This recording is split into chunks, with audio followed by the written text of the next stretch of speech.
Good morning, guys. Welcome back to the channel and welcome to another monthly net worth update. If you're new to my channel, I have been living coastFIRE for the last, I think, 2.5 years now. And every month I like to do a net worth update, going through all of my accounts, letting you know what the balances are, what the changes are month over month. We'll talk about income, we'll break that down. So let's go ahead and jump right into the numbers. My net worth at the end of January was $121,420. And just in case you haven't seen these videos before, all of these figures are in Canadian dollars. The equity that I have in the condo I own back home in Calgary sits at $55,749. That's an increase from January of $444. My RRSP, or Registered Retirement Savings Plan, this is a retirement account in Canada, sits at a balance of $55,403. This is a pretty significant increase from last month of $2,665. And again, I haven't put money into this account in over a year. I want to say like almost 2 years now. So it's just been going up with the market, and the investment that I hold in there is VEQT, or the Vanguard All Equity Fund, and it's been doing really well. So I'm happy to see that grow quite a bit over the last month. My DCPP, Defined Contribution Pension Plan, this is another retirement account that I have left over from a job I had back in Canada. That sits at $4,032, which is just a slight increase from the previous month of $193. Again, this account is fully invested in VEQT as well, so that's been doing decently. My TFSA sits at a balance of $97. This is a bit of a decrease of $28 from January. So I've taken all of the cash out of my TFSA to fund travels and just daily expenses in New Zealand while we finish up our trip here.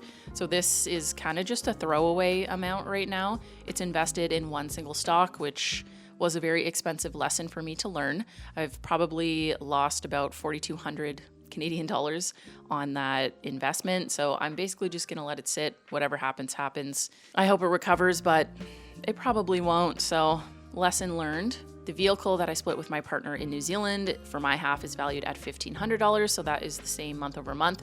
We are going to be selling it in the next few weeks, and I'm hoping that we can get a little more than that. So fingers crossed that we can sell it for maybe like $2,000 each, so like $4,000.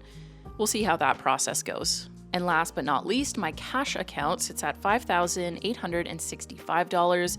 This is a decrease from January of $2,048. Of course, this is coming from, like I mentioned earlier, just everyday expenses and then a bit of travel expenses. That brings our grand total net worth for February 2024 to $122,646. This is an increase from last month of $1,226.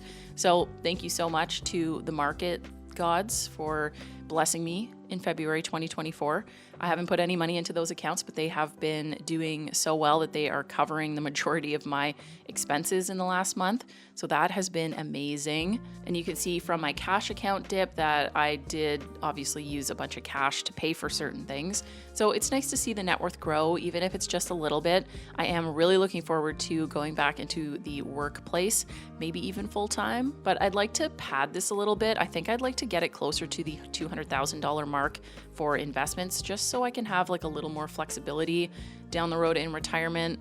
I don't include my property value or equity in my calculations for retirement either. Like I have CPP, OAS, and then my RRSP and DCPP in those calculations. So it's definitely on the safe side, I think. I do want to work until traditional retirement age. Getting like the full CPP amount and everything is definitely part of my plan. But I do want to build in a little bit of a fail-safe and pad that savings a little more. Let's go right into life updates. So the first thing is that we hit 4,000 subscribers. Unbelievable. Thank you so much to all of you who watch my videos and support my channel. I really appreciate it. I was having a pretty rough time with YouTube, honestly, in the last few months, just getting overwhelmed with things and feeling like it wasn't worth the effort. Now that I've taken a little bit of a step back and I really only like go through comments once a day, I treat it more as a job than a hobby that I feel like I need to be on top of all the time. It's made a huge difference. I feel like I'm actually being present. So I really appreciate that you guys don't mind that we've gone down to just one video a week. I still want to share like so many adventure stuff with you guys. Those of you who join me for the New Zealand content, there's still going to be some of that to come for sure. And then Australia and the cruise and everything, which we can talk about next. So we did end up booking our Australia trip finally. Now that we've both gotten our visas and we know our end date, I guess our move out date of our apartment and everything like that, we've booked our flights, we booked our accommodation. So we are going to be in Sydney for 9 whole days. And I know a lot of people are probably wondering why Sydney? Like, why aren't we going to be exploring more of Australia? And essentially, the reason that we're doing it this way is because my visa expires on March 31st in New Zealand, so I have to be out of the country by then. And then we have a cruise departing Sydney on the 9th of April. So we have like a pretty small window to be in Australia. And because we've been traveling so much over the last year, we just wanted to settle in one spot and really give that area what it deserves. And to get to Sydney and then fly to somewhere like Gold Coast or try to get to the Barrier Reef or go down to Melbourne, it was just going to be way too much. Like, we have everything we own apart from stuff in a storage locker back home, but we have like 2 large suitcases. We have carry-ons, we have backpacks.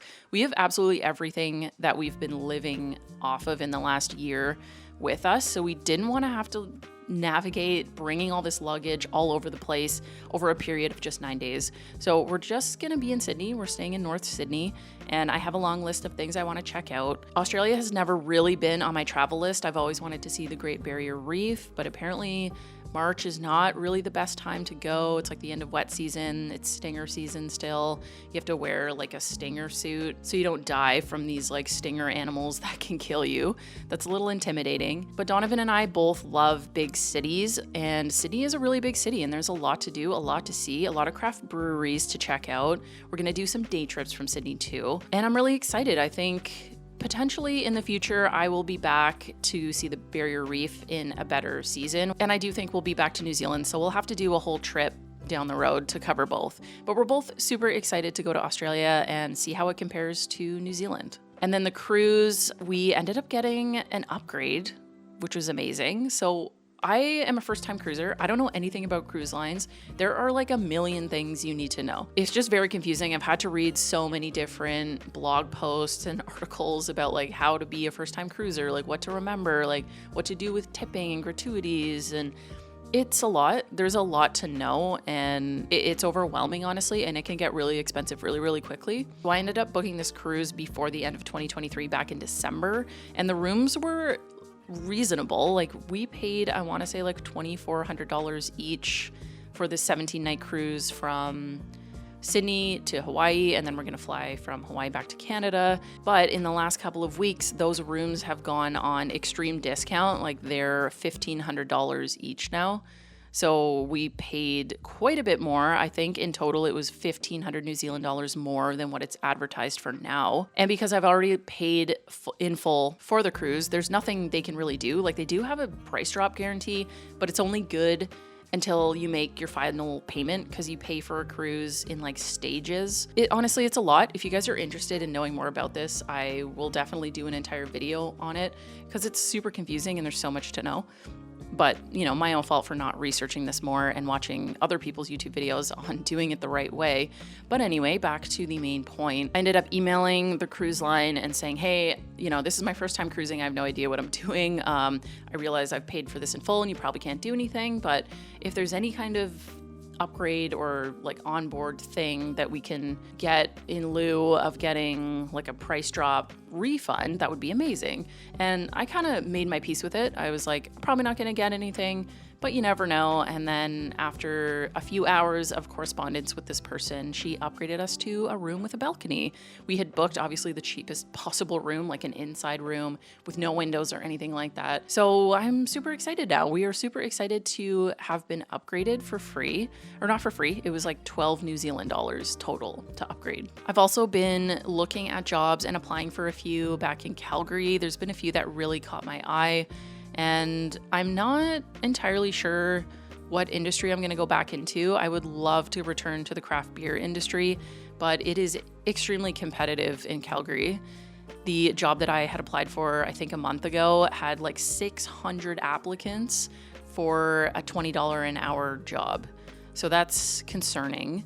But I would really like to go into the craft beer industry full time and kind of work my way up. That really appeals to me. If it's not going to be that, I might just end up going back into industries that I've been in the past. So we'll see. Like, I'm starting to apply, but I'm kind of loose with it at the moment. I just think it'll be a lot easier to get an apartment if one of us has a job offer. I am so excited to get back to Calgary and get settled, pick up my cat from my brother, and just be in one spot and know that we're going to be there for a really long time. As much as living abroad has been incredible and such a great experience, it's really made me realize that I prefer having a home base and then traveling to and from it. I like having my own space that I can decorate the way I want, have the furniture I want. So really looking forward to that, seeing family, seeing friends, and just being back in Canada. And we are going to be going into summer. Part of me is actually really missing the winter. So I'm super looking forward to that, even though it's quite a ways away at this point. And I can't wait to show you guys Calgary. I can't wait to show you guys Alberta and the surrounding areas and BC and all these places that are so dear to me and so close to my heart. And now I can actually do it justice because I've learned so much with filmmaking and editing videos and everything in the last year living in New Zealand. And I hope that you guys come along for the ride. There are some local trips that we want to do before leaving New Zealand. I think I've mentioned these a few times, but we want to go back to Abel Tasman, do a cruise there. We want to go into the Marlborough Sounds. I don't know if I've mentioned this or not, but there's an area called the French Pass that looks so remote and gorgeous. I think we're going to try and go camping there next weekend before we sell all of our stuff. We have to sell like our camping equipment. I have to sell my brewing equipment. We have to sell the kayak, the car. There's a lot we need to get rid of, and we need to do that in the next 4 weeks. So it's going to be very, very busy. I'm going to do everything I can to make sure that I'm keeping you guys up to date. Maybe I'll do a little like moving vlog, packing up vlog or something like that. And again, I just want to thank you so much for being here, for supporting this channel over the last year, 2 years, 3 years, however long you've been here. Super appreciate it. You guys are the reason I make videos. So thank you so much, and I can't wait to see you in the next video. Bye.